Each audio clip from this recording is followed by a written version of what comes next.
Hey guys, Max here again, and today I'm in LA, California, and I'm visiting my friend Sylvia right here. Hi, I'm Sylvia. I'm Hapa, I'm half Japanese, half Slovenian American, and I'm born and raised in LA. So we're doing another Meet a Halfie installment, and she's also a food blogger here, which is something that I never really knew about until I came out here, that it's an actual job. Kudos to you for doing something so cool.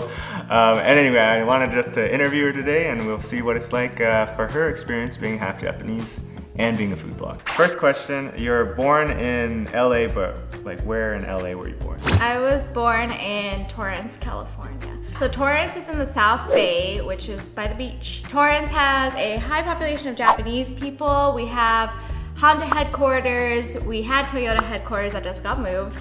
Okay. We have like Sojirushi and like Mitsuwa headquarters and everything. So when you're going to school and growing up, were there a lot of Japanese people or other half Japanese people even? Yeah, so technically Torrance is very, very diverse, but there are a good number of Japanese people and a lot of halfies. Which surprises me, even though it's not a big deal to you. I've always said this before, but I'm from North Carolina. There's not a lot of half Japanese people or even Japanese people other than my mom. For you growing up, was it just like, oh yeah, I'm Hapa or I'm Hafu, or did you even think about it? Like, what was the thing? I mean, I guess you didn't always think about it, just because, like I said, the diversity is pretty wide here. Yeah. There was just so many of us. I feel like it wasn't anything cool. It wasn't anything necessarily different. Did you like feel like, oh yeah, I can relate with you, or is it not even like at that point when you're younger, like, oh yeah, no big deal? I think we had a lot of like halfies in general, not necessarily just half Japanese. We have like a lot of half Korean kids and a lot of half Chinese kids and just a lot of Asians in general. So I feel like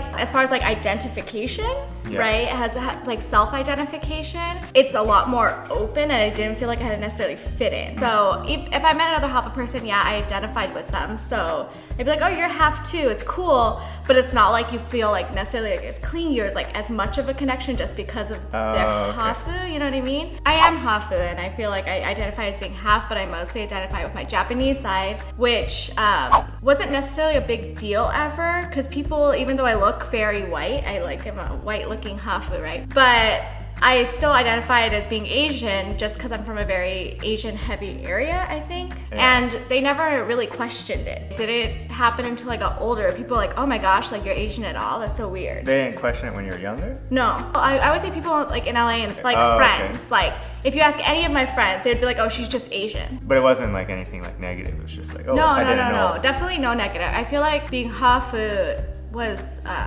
definitely not a negative thing. More of a positive thing, honestly, if anything. I think it's funny how you're saying like when you were growing up and you see another half kid or Hapa kid, you can identify with them, but you're not like, oh yeah. From my experience, when I was in Tokyo, we had a lot of people come in from all parts of the world, and it was like, oh my gosh, like another half person, that's amazing. Except when I was here in LA, after I went to Japan for the first time, I met half people, I was like, oh my gosh, you're like half Korean.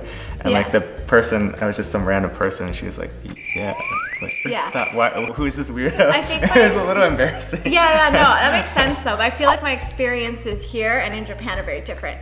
If I see another Hafu in LA, or even just mostly in the States, mostly in LA, because it's diverse, I'm just like, oh, cool. Because Hafus can tell. You know what I mean? Yeah. You could point them out on the street and be like, they're mixed. But would you say hi? Or sometimes, usually no. But in Japan, if I see somebody that's mixed, I feel more of a connection to them.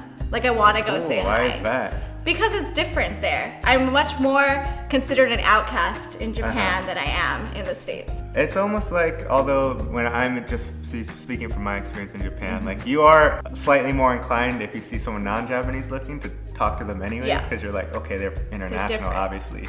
But if you know that they're half and international, I guess it makes it even more like, hey, we're in the same spot. Yeah, but even if they're not international, if they're Hafu that like grew up in Japan, they still have a very different experience than full Japanese kids.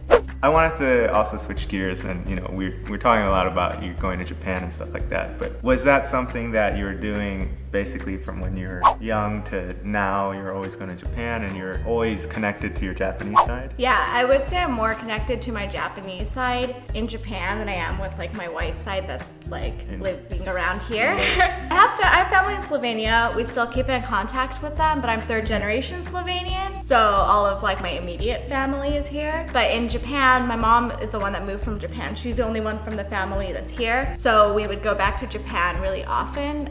Definitely every year. Recently I've been going a lot more, mostly for like work and stuff. So it's a lot of back and forth. So I'm really, really close with my family in Japan. I guess everyone always loves to hear this question, but did you have an identity crisis? I think I'm one of the few Hafu people that didn't. Because I feel like a lot of people that I talk to that are half that have an identity crisis are either from areas that they didn't grow up being normal, they grew up being different. Almost like an outsider in their own place. But here, right, which makes sense. If you're an outsider, you're gonna have feelings about it. Here, it's so normal. Like it never occurred to me. I mean, we call this Hapa Hour. Yeah. But that's a term that's thrown around a lot in the west coast of the US and Hawaii, not on the east coast. But I knew it was used on the east coast, so I called the videos that I made with Shizuka Hapa Hour. I think that word is a part of identity that people kind of can use here, at least on the west coast. Here, if people ask me what I am, I say automatically I'm Hapa. Really? And they know what it means. They know what it means, they get it. If I go somewhere else and I say I'm Hapa, they're usually like, what's that? Like you were saying, you didn't have an identity crisis or anything. Yeah, we had a term. You had a term. Yeah. Switching gears though, again, I wanted to talk, you're saying earlier in the video that you're doing food vlogging, or at least you're going to Japan for work, and I'm guessing that's for multiple things. I know you don't just do food vlogging. She also does talent what do you call that? Management. Talent management. So, overview of what I do. Generally, I do 3 things heavily. I do photography. I work mostly in fashion and social media lifestyle imagery. I do like campaigns for people's social media accounts for brands. So like content specifically geared towards social media. I also do talent management for digital influencers. Digital influencers are like bloggers, Instagrammers, YouTubers. And I also do food blogging. How did you find yourself like, oh, this is something I can do as a job or as a career? For all of them. So photography, I went to school for it. And then for talent management, I used to manage dance crews that were on America's Best Dance Crew. Wait, did I know that? I don't know. Okay. I don't know, so that's how I got into management. And then can you name drop a few? Oh yeah, managing instant noodles. Instant noodles? Yeah. I'm just thinking of the actual instant noodle. Yeah, this is their sign. Okay, if that's their sign, Yeah. I'll research them. You said you like kind of figured you're doing it and you're like, this isn't that hard, I can do it myself. No, it's hard. It's extremely hard. Okay. Whatever people believe, sorry about that. Being a social media influencer and a blogger is extremely difficult. It's time consuming. You still have to run your own business. It's being an entrepreneur. And a lot of people think that like, oh, they just travel everywhere, like eat all this stuff, and it's like not that easy. It's really not. Yeah. But I was really overworking myself and I wanted to do something for me. So I thought about like, what do I like? I like to eat. I like to cook. I like food. Yes. Food is something I'm very passionate about.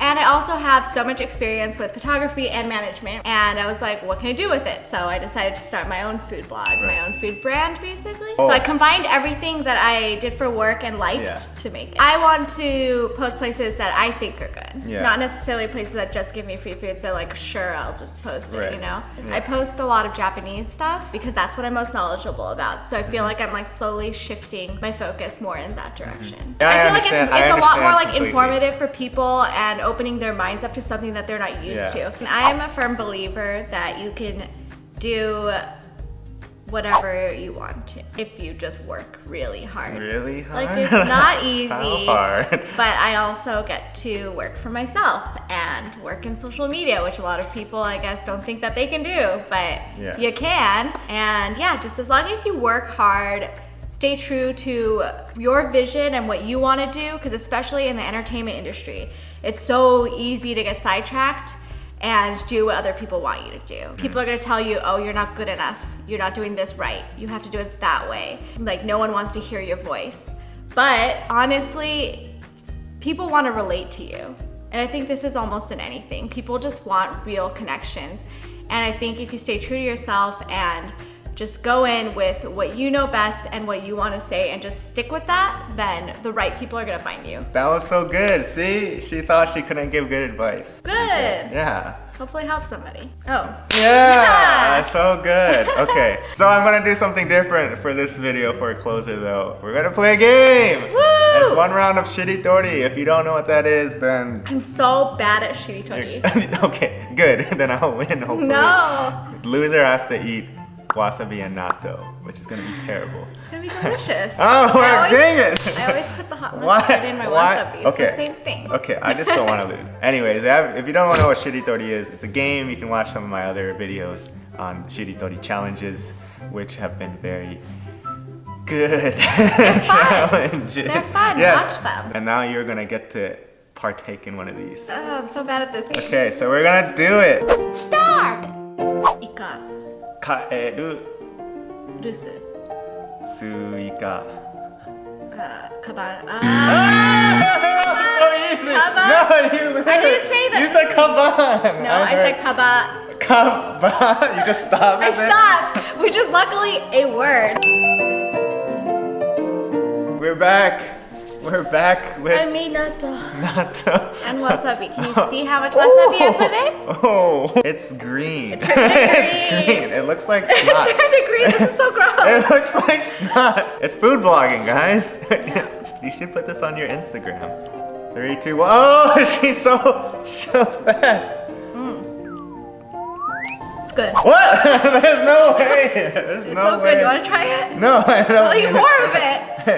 There's no way. I love spicy in my She's natto. I usually crazy. put so much of like the, you know, Yes. the mustard. This is proof that she's Japanese, guys. Okay, let me try some of this. Good. I don't believe you. It's good. You can't, that's just a little bit. Eat more. Ah! Oh my God. What are you doing? Did that not go in your nose like that? Oh It did. It's good. I'm sorry. Wow. It went straight into my You nose. made him mad. Why did I do that? I won. It's so good. I won the game. You and didn't I won believe me. Oh gosh. Yeah. Thanks guys for watching the video. Thanks for watching the video. Thank you for Sylvia for being here. So please follow her food blog if you want to. She's posted a lot of really nice little pictures of food. That's not this.